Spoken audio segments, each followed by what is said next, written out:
Bienvenue dans cette nouvelle édition du 12-15. Au sommaire de l'actualité, la transition pour sortir définitivement de la guerre civile rencontre des obstacles au Soudan du Sud.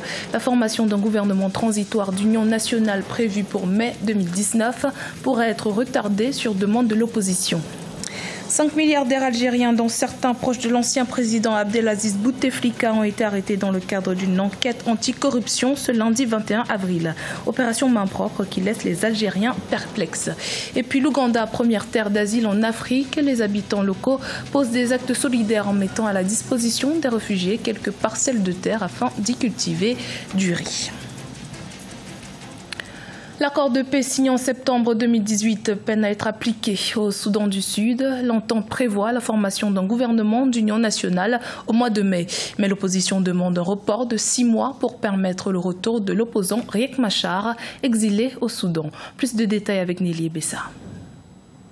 L'opposition sud-soudanaise a demandé le report de la formation du gouvernement de transition attendu en mai 2019. Cette requête de l'opposition s'accompagne d'une prolongation de 6 mois pour la mise en œuvre des prochaines étapes de l'accord de paix. Pour l'opposition, la précipitation à former le gouvernement d'union de transition le 12 mai est injustifiée alors que les questions en suspens, telles que l'unification des forces armées, les arrangements en matière de sécurité, le nombre d'États et la promulgation de la Constitution ne sont pas encore résolues. La formation du gouvernement de transition qui, dans le fond, est un gouvernement d'union nationale, doit être fait en réunissant tous les paramètres de chance et de réussite et ne pas être prise en otage par une ambition politique partielle et qui pourrait donner raison à l'opposition et ne pas se voir former le gouvernement de transition de façon précipitée. Le gouvernement sud-soudanais, quant à lui, a rejeté l'idée d'une prolongation, une attitude qui inquiète les observateurs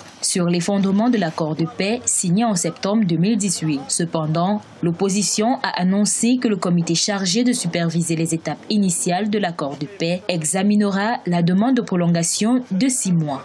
La demande de l'opposition doit être examinée avec attention, de sorte à ne pas franchir une étape capitale qui pourrait remettre en cause le processus de paix et qui a engagé tous les belligérants de la scène. Alors, ce qui fait que le côté gouvernemental est bien obligé de voir dans quelle mesure les griefs soulevés par l'opposition sont valables et nécessitent donc que soit reportée la formation du gouvernement de transition. Au Soudan du Sud, l'accord de paix signé en septembre 2018 en Éthiopie entre le président Salva Kiir et l'opposant Riek Machar a mis fin à 5 années de guerre civile et en fait près de 400 000 victimes et des millions de personnes déplacées.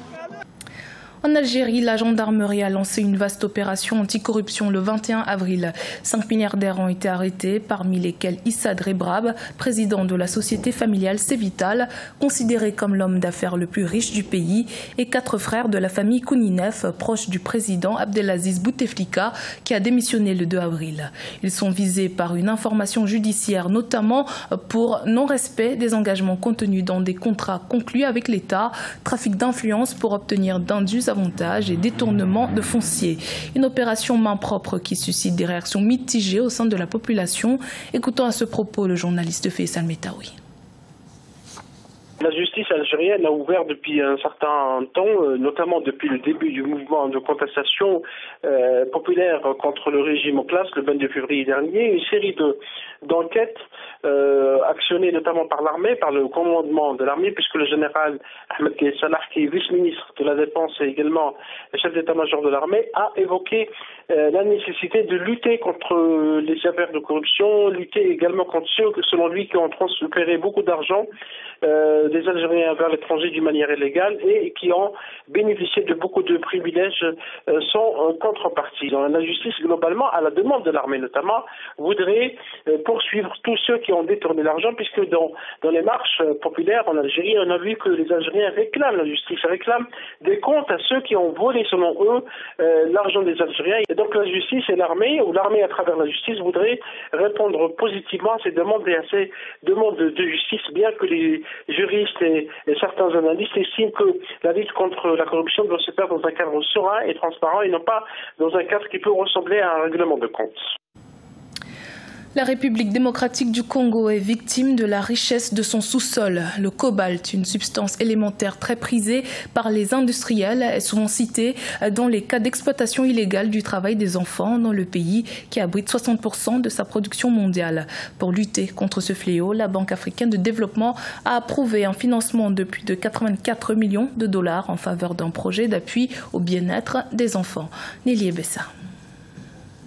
La Banque africaine de développement redonne le sourire aux enfants travaillant dans les mines de cobalt en République démocratique du Congo. En effet, l'institution a octroyé 84,36 millions de dollars en faveur du projet d'appui au bien-être alternatif des enfants et jeunes impliqués dans la chaîne d'approvisionnement du cobalt. Dans le détail, le dit projet sera exécuté sur une période allant de 2019 à 2021. Il prévoit de construire, réhabiliter et équiper des écoles et centres de rattrapage scolaire en dotant d'activités parascolaires attractives pour les enfants, notamment les aires de jeux et de loisirs, les cantines scolaires. La réinsertion sociale de ces enfants, combinée à la reconversion socio-économique de leurs parents et d'autres jeunes dans le secteur agricole, devrait s'avérer une approche durable pour résoudre le problème du travail des enfants dans les mines en République démocratique du Congo. Selon l'approche d'intervention du projet, l'insertion scolaire de ces enfants sera combinée à une prise en charge nutritionnelle, psychosanitaire et à une inscription à l'état civil. Les enfants quitteront les sites miniers et intégreront des écoles et des centres de rattrapage scolaire en fonction de leurs âges, conformément à la politique d'insertion scolaire de la République démocratique du Congo. Pendant qu'on met en place le projet, il faut restaurer l'école au cœur des communautés comme moyen de socialisation, mais aussi comme moyen d'ascension sociale qui permet de conquérir des modes alternatifs de survie à travers l'emploi, à travers l'entrepreneuriat. D'après les statistiques de l'équipe d'évaluation du projet de la Banque africaine de développement, à l'issue de ces consultations avec les autorités congolaises, sur les 40 000 enfants travaillant dans les mines en République démocratique du Congo, 14 850, dont 54% de filles, travaillent aujourd'hui sur des sites d'extraction de minerais de cobalt. En Ouganda, les autorités ont réussi une importante expérience sociale combinée agriculture et solidarité. Les réfugiés et les agriculteurs locaux sont réunis autour d'un programme qui vise à promouvoir la production du riz dans ce pays qui est la première terre d'asile en Afrique. Maria Madramé. L'Ouganda, terre d'accueil des réfugiés, cas unique, paradis selon certains exilés, le pays garantit aux migrants, notamment sud-soudanais, la liberté de circulation, mais aussi des parcelles de terre.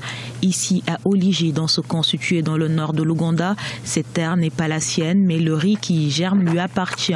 Grâce à la générosité de ses voisins, Kinshanja en fait suffisamment pousser pour subvenir aux besoins des 22 enfants réfugiés dont elle a la charge. Avec l'agriculture, vous pouvez même bêcher. Vous pouvez même semer des légumes verts pour pouvoir les manger, ce qui signifie que lorsque vous êtes autonome, vous pouvez tout faire vous-même. Alors que des vagues de violence touchent son pays qu'elle a quitté au début des années 1990, Kinshanja a accueilli des enfants réfugiés dans sa ferme. Et grâce à une aide du Programme alimentaire mondial, elle cultive des terres appartenant à son voisin ougandais, autrefois réfugié. Quand nous étions au Sud-Soudan, je me suis rappelé à quel point ils étaient gentils envers nous. Alors j'ai pensé que je devais les aider ici, en Ouganda. Queen était l'une de celles qui m'avait demandé de lui donner un lot de terrain pour qu'elle puisse se lancer dans l'agriculture. Depuis le début de la crise sud-soudanaise, environ 400 000 personnes ont perdu la vie et plus d'un tiers des 12 millions d'habitants du pays ont été déplacés, provoquant la plus grande crise de réfugiés en Afrique depuis le génocide rwandais de 1994. Des centaines de milliers d'entre eux ont fui la frontière pour se rendre en Ouganda, pays considéré comme la première terre d'asile africaine. Allons à présent à la rencontre de l'écrivain sénégalais Babacar Mbaye Diop, auteur du livre critique de la notion d'art africain. Dans cet essai, il fait une lecture singulière de la création artistique africaine à travers les époques.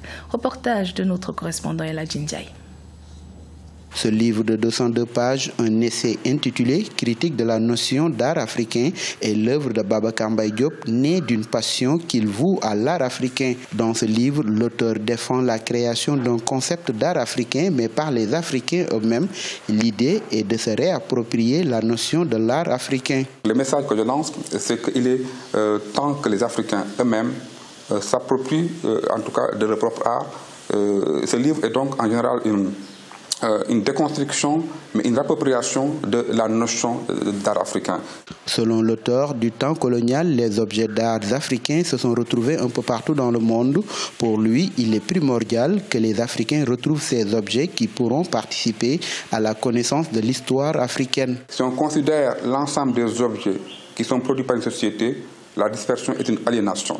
Aujourd'hui, ces objets doivent retourner en Afrique et il y a un peu, si vous voulez, un faux débat en Europe du fait que les Africains n'ont pas de musée, les Africains n'ont pas de place où mettre ces objets-là. Je considère cela comme un faux débat. Ce sont nos objets qui nous les rendent. Après, c'est à nous de voir ce qu'on peut en faire. Babacar Mbaye Diop est docteur en esthétique et philosophie de l'art. Il enseigne la philosophie de l'art au département de philosophie de l'université Cheikh Anta Diop de Dakar. Son expérience de 2 ans à la Biennale de Dakar lui a permis de comprendre l'art africain dans toutes ses formes. C'était le journal de la rédaction. Merci de votre fidélité. Dans un instant, une nouvelle édition de l'actualité sur Africa 24.